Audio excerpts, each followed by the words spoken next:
Can I ask you what your idea is of those two places? My kids ask me all the time, what does heaven look like? Will we be together? Will we get to see you? Will we get to meet our grandfathers? And of course we all take a shot, right, at our ideas, but what's your idea of heaven and hell? That's it. See, Dante, right? He writes these three poems, Inferno, the Purgatorio, and Paradiso, right? The hell, purgatory, and heaven, paradise. And everyone loves the Inferno and Purgatorio, right? Everyone loves purgatory and hell because it's just so fascinating. But the goal is to stay away from those. The goal is actually heaven. Yeah. And yet, how often do we actually meditate on what is heaven like? Because God has given us some insight into what heaven will be like. I think a lot of us imagine that it's like you float around on the cloud. And I remember The Far Side by Gary Larson. Mm-hmm. So there was one of my favorite little cartoons it was a split panel one, and it was heaven and hell. And it was, hey, welcome to heaven. Here's your harp. And the one in hell was, welcome to hell. Here's your accordion. And it just always struck me as funny. But that's good. But heaven, we picture it as just kind of floating around, right? Bouncing from cloud to cloud. Maybe you have your harp. Maybe you're in a place of peace, which sounds great for maybe a day and a half or maybe less than that. And so I don't know that we're passionate about what God has actually revealed to us that heaven will be like. And here's a couple of things. One, God has revealed that we believe in this thing. We say it every Sunday in the Nicene Creed. We say, I believe in the resurrection of the dead, the resurrection of the body, that ultimately we get our bodies back. And so in eternity, we have resurrected, redeemed bodies. And we actually know what those will kind of sort of look like because we have pictures of Jesus. His resurrected body is what? It's agile, right? It can go from Emmaus, 12 miles away from Jerusalem, to Jerusalem in a moment. So that's what your body will be like. It can pass through walls. So that's what your body will be like. It doesn't get sick or break down. That's what your body will be like. There's all these like incredible power that comes from him. That's what St. Paul says. He's the first fruits of like what he has already, we will have. But those bodies then have to occupy space and time. And so the idea behind this is, okay, if you love this planet, if you love the idea of the solar system and the billions upon billions of galaxies that exist and the creative mind of God that can create so much beauty, that's just this world. What St. Paul says is, he says, but all creation is groaning because it too will be redeemed.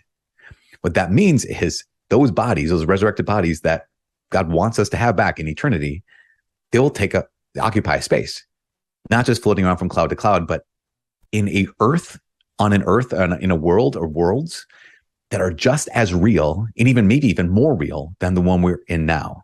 And so that's even just a glimpse, right? Of that, like, here's what we believe when we say that one phrase every Sunday, the resurrection of the body, the resurrection of the dead. What we're saying is ultimately heaven will be, I don't want to say earth on steroids, but like this amplified reality that I think, just like scripture says, eye has not seen and ear has not heard. Has not so much as entered into the mind of man what God has in store for us. Instead, we think, clouds, floating, robes, harps. Right. It's not really what we want, what we aspire to exactly. And before we go to the dark side, can I ask you, I had my friends on last Monday, and it was a sad story, but ultimately one of redemption and one of hope. They lost their 17-year-old boy to myocarditis, and it was sudden and it was unexpected. They struggled for weeks and months to figure out what it actually was. No signs of illness, just died suddenly. And events like that have many of us asking why would God allow it? Why? And why when I pray every week to God to look over my children, or I light a candle for somebody who's suffering, why do I do that? Because I believe there's the possibility of intervention. There's the possibility of help. There's a possibility of steerage, that steering where you could design a good outcome. So there's that piece of it. But the other piece of it is we talk to them about all the signs they've been getting from Blake. What's the name of their boy. Yeah. And I totally believe in the signs. Having lost my father at a young age, I believe if you ask for a sign, you get one. You could make the argument that you're inventing them. I don't believe that. There's just too many. In their case, in my case, in so many cases of people who have lost someone and who believe in something more, in heaven. So do you believe in those signs? Are they coming from our lost loved ones? Is that God's hand making it? Like, what is that? And that's a great. and then let's speak to the what happened. Why did tragedies happen to begin with? Man, yeah. So there's two big questions. Yeah. The big one is God or not, right? And is he good or not? Which is a really big question we have to wrestle with. In fact, I think St. Thomas Aquinas had said the only real argument against God's existence is the reality of suffering, the reality of evil. Because if God is all good and he's all powerful, then why is there suffering? He's either not all good, meaning he doesn't care, or he's not all powerful, meaning he can't do anything about it. And unless there's another option.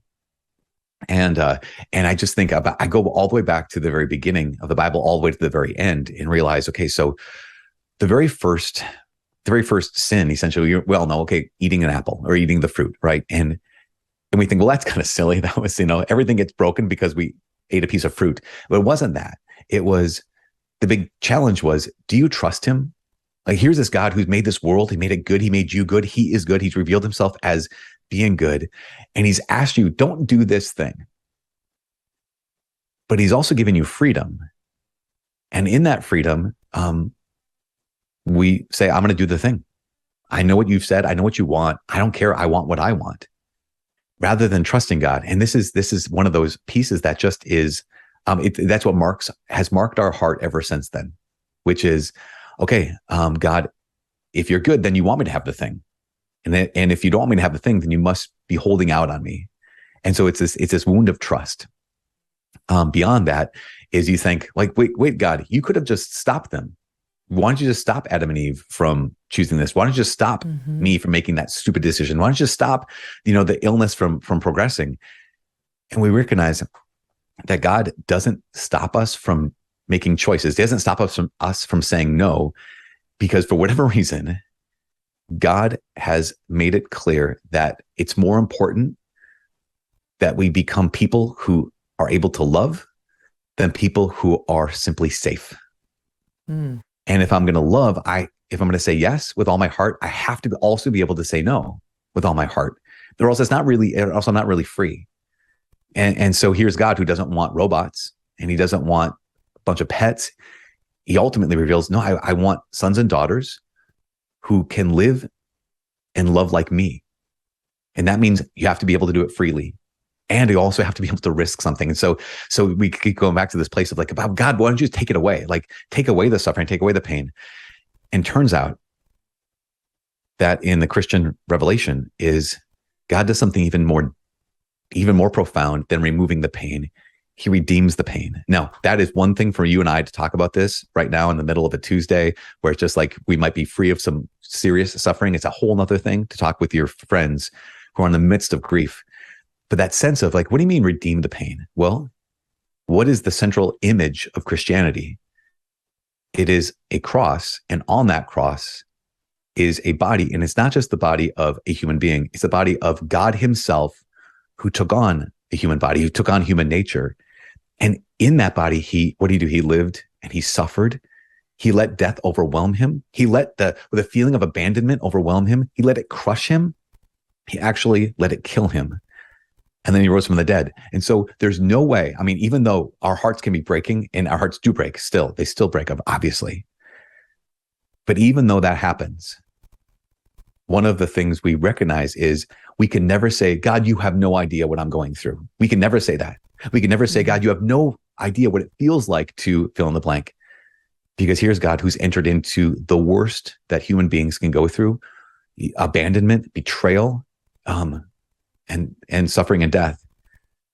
And he said, I still choose you. And if he did it for any reason, I think for redemption, obviously, but he also did it so that we could trust him. And that's the thing, is like, I just keep coming back to this place of, in that place of grief, it's so hard to say what you would do. But right now I can say the reason why what God has done with suffering is he's entered into it. So I can say, God, when in my suffering, when I'm on the cross, I know that I'm not by myself. You're with me. One of our sponsors today is Donors Trust, the principled, tax-friendly way to simplify your charitable giving. This is a great idea. Listen to what they do. Cancel culture does not just affect comedians and commentators anymore. It affects everyone. hardworking, everyday Americans, people minding their own business, civilians are now getting canceled. How so? It derails their charitable giving. Even that's not safe now. Take Jeannie's story, for example. All right, Jeannie did her charitable giving through one of these big national donor-advised fund providers. That is, she did that until, without a clear reason, it refused to send her charitable dollars to a conservative nonprofit. Jeannie shares her story this way, quote, "I'm a conservative. I believe America's great, despite her imperfections, and that capitalism brings great good to society rather than government. Earlier this year," she continues, "I requested another gift from my donor-advised fund, and it was rejected.